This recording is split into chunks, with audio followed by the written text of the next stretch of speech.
How to transfer money from Binance to Binance account.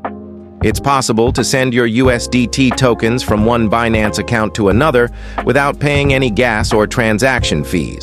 To do this, go to the Wallet section at the bottom right corner of your screen. Once there, scroll to your spot or funding wallet, depending on where your USDT is located. After noting how much USDT you have, click on the Withdraw option, then select USDT, and click on the Send via email, phone, or ID option. Once you've clicked on this, you'll need to provide the Binance ID or Pay ID to send the funds.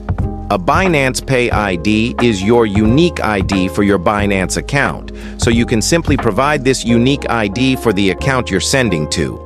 Enter the amount you wish to withdraw and click on the Withdraw option. You can also add a note such as, "Thanks for today," and then click Send.